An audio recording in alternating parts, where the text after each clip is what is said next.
Hello guys, मेरा नाम है रोहित एंड स्टॉक अपडेट्स में आपका स्वागत है। इस वीडियो में हम ऑप्शंस के बारे में बात करने वाले हैं एंड हम ये देखेंगे कि कॉल ऑप्शन किस टाइप से मूव करता है किसी स्टॉक के या किसी इंडेक्स के अप मूव या डाउन मूव करने पर। ओके, तो हम सिर्फ कॉल ऑप्शन की बात करने वाले हैं यहाँ पे, पुट ऑप्शन की नहीं। ठीक है, तो चलिए शुरू करते हैं। मैंने यहाँ पे एग्जांपल के लिए निफ्टी 50 का चार्ट ओपन करके रखा है। ठीक है, क्योंकि एक इंडेक्स है एंड आप सभी इसको आसानी से समझ भी सकते हैं, ट्रैक कर सकते हैं अपने अपने ब्रोकर के, उसमें चार्ट ओपन करके देख सकते हैं। तो हम यहाँ पे क्या समझने वाले हैं, हम ये समझने वाले हैं कि अगर ये ऊपर मूव कर रहा है, ठीक है, निफ्टी यहाँ से इतना ऊपर मूव किया, उसके बाद ये फॉल किया, देन अगेन ऊपर मूव किया, ठीक, तो इस पॉइंट में कॉल ऑप्शन किस टाइप से मूवमेंट करेगा। ठीक है, क्या वो इस मूव पे ऐसा ऊपर जाएगा, कितना ऊपर जाएगा, कितना परसेंटेज वाइज वेरिएशन होता है, क्या मूवमेंट होती है कॉल ऑप्शन में, एंड कितना वो फॉल करेगा, कितना वो अप मूव करेगा, ये सब चीज़ें जो कन्फ्यूज़न होता है ना, ये हम इस वीडियो में कवर करने वाले हैं। ठीक है, तो बहुत सिंपल टर्म में मैं आपको समझाने वाला हूँ। जस्ट यहाँ पे ये देख लीजिए, निफ्टी का चार्ट ओपन है यहाँ पे एंड हम देख रहे हैं ये जो रेड कैंडल नज़र आ रहा है ना आपको, ये 12 जुलाई का रेड कैंडल है। ओके, एंड इस रेड कैंडल के बाद बैक टू बैक निफ्टी सीधे ऊपर चला गया 15,945 के आसपास। ठीक है, 16 जुलाई तक। तो 4 दिन में ये जो मूव हुआ है अप मूव, ठीक है, तो ये 4 दिन में जो अप मूव हुआ है उसका सीधा सीधा रिप्लिकेशन, जो सीधा सीधा रिप्लिकेट किया होगा ऑप्शन में। ओके, ऑप्शन भी उसी डायरेक्शन पे ऊपर की तरफ बढ़ा होगा। तो हम यहाँ पे एग्जाम्पल के लिए ले रहे हैं 15,800 का ऑप्शन। ठीक, तो मैंने यहाँ पे ओपन करके रखा है 15,800 का ऑप्शन। 12 जुलाई की बात है, तो 12 जुलाई के दिन 15,800 का ऑप्शन ट्रेड कर रहा था 136 रुपीज़ पे। ठीक, क्लियरली दिख रहा है 136 रुपीज़ के ऊपर नीचे है, वहीं पे 136, 130, 40 इसके आसपास।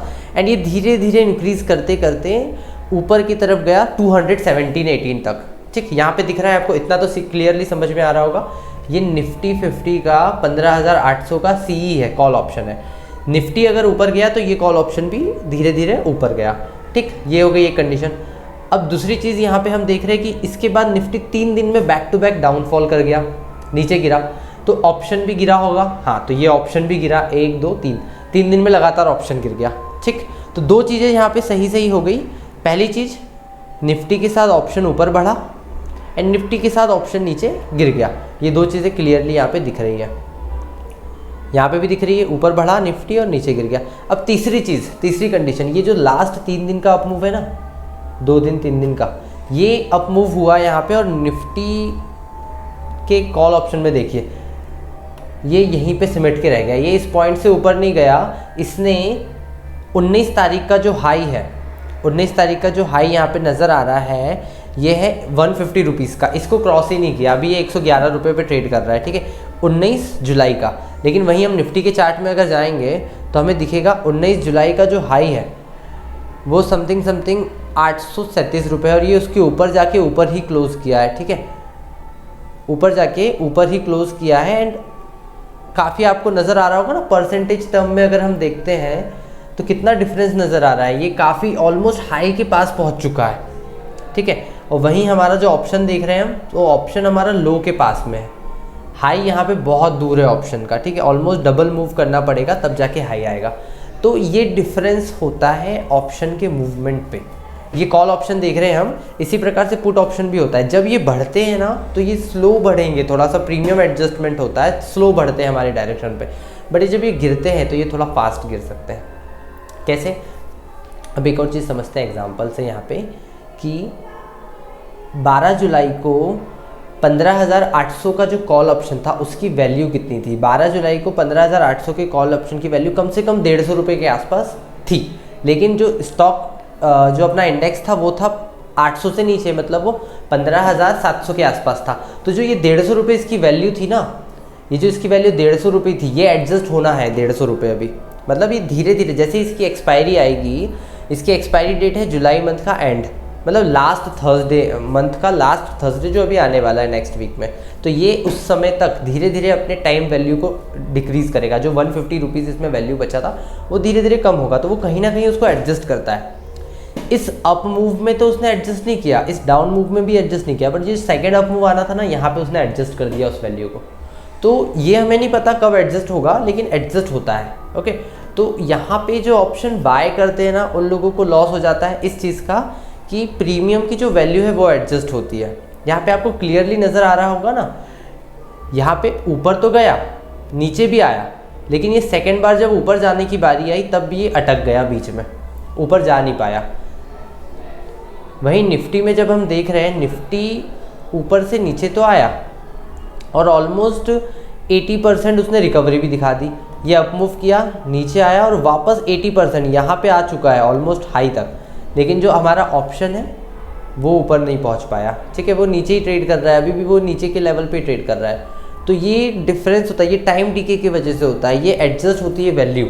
अब इसको आप नंबर्स में अगर आइडेंटिफाई करने की कोशिश करेंगे कि कितना रुपया एडजस्ट होगा, तो थोड़ा सा डिफिकल्ट हो जाएगा। आपको चार्ट ओपन करना चाहिए, जस्ट कुछ दिनों के चार्ट ओपन कीजिए एंड उसमें देखिए। अगर मैं यहाँ पे कॉल ऑप्शन थोड़ा दूर का ले लूँ, जैसे हमने 15,800 लिए ना, इसके जगह हम 16,800 का कॉल ऑप्शन ले लें, ठीक है, तो वो और बुरी तरीके से एडजस्ट हुआ होगा। बुरी तरीके से एडजस्ट मतलब वो उसको कोई फ़र्क ही नहीं, बहुत ज़्यादा दूर हो गया 16,800। जस्ट हम ले लेते हैं 16,100 का कॉल ऑप्शन, ठीक है, तो थोड़ा समझ में भी आएगा। ये हमने ले लिया 16,100 का कॉल ऑप्शन। अब इसमें क्या दिख रहा है आपको?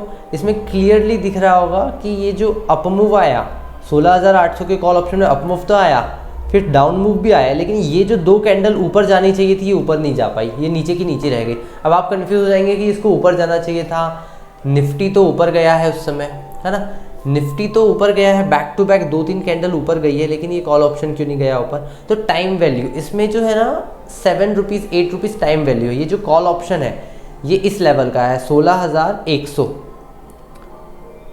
इस लेवल का कॉल ऑप्शन है। अब अगर निफ्टी यहाँ पे धीरे धीरे क्रॉस कर देता है 16,100 को एंड फिर ऊपर ट्रेड करने लगता है, तब ये कॉल ऑप्शन बढ़ेगा, तब ये 16,100 का जो कॉल ऑप्शन है बढ़ेगा। तब तक ये क्या होगा, टाइम वैल्यू एडजस्ट करेगा।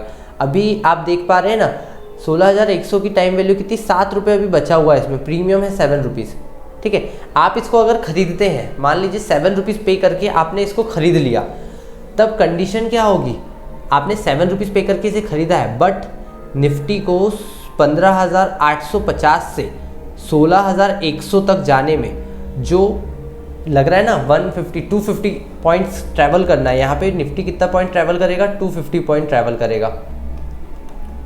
तो ये 250 पॉइंट ट्रैवल करने के बाद जब ये क्रॉसओवर देगा इस पॉइंट पे और 50 पॉइंट ऊपर जाता है, उसके बाद आपका प्रॉफिट होना स्टार्ट होगा। तब तक आपको कोई प्रॉफिट नहीं होगा। नहीं समझ में आया ये चीज़? फिर से कि समझाता हूँ। आपने कॉल ऑप्शन खरीदा 16,100 का, ठीक, 16,100 कहाँ है, ये इस लेवल पे होगा, 16,100 कहीं पे। तो जब तक ये निफ्टी ट्रैवल करके जाएगा, 250 पॉइंट ट्रैवल करना पड़ेगा निफ्टी को 16,100 तक पहुँचने के लिए। जब वो 16,100 पे पहुँचेगा एंड उसको क्रॉस करेगा, उसके बाद ये कॉल ऑप्शन क्या होगा, एक्सपायर होगा किसी वैल्यू के साथ। बढ़ेगा ज़रूर उस पॉइंट तक, धीरे धीरे वो बढ़ेगा, बट उसकी जो एक्चुअल वैल्यू होगी ना वो 0 के आसपास ही होगी। अभी भी उसकी वैल्यू जो है ना वो 0 है, बट वो 7 रुपीज़ प्रीमियम हमें दिख रहा है, बट है वैल्यू कितनी उसकी, 0। वो एक्सपायरी आते आते 0 हो जाएगा। मुझे ऐसा लग रहा है कि थोड़ा सा टफ जा रहा है। आप मुझसे क्वेश्चन कर लीजिएगा मेरे व्हाट्सएप नंबर पे इसके रिगार्डिंग। अगर कुछ चीज़ें समझ में नहीं आई हैं तो मैं उसमें आपको डिटेल में समझा दूंगा। तो इस वीडियो में इतना ही। हम पुट के बारे में समझेंगे। पुट भी बिल्कुल ऐसा ही है, सिमिलर। पुट में डाउन साइड पे होती है सारी चीज़ें, कॉल ऑप्शन ऊपर के मूवमेंट के लिए रहता है और पुट जो होता है वो नीचे के मूवमेंट के लिए रहता है। तो सेम ही है, दोनों में सिमिलैरिटीज़ ही है, बस आप एक को समझ जाएंगे तो आप दूसरे को भी समझ लेंगे। ओके, तो इस वीडियो में इतना ही।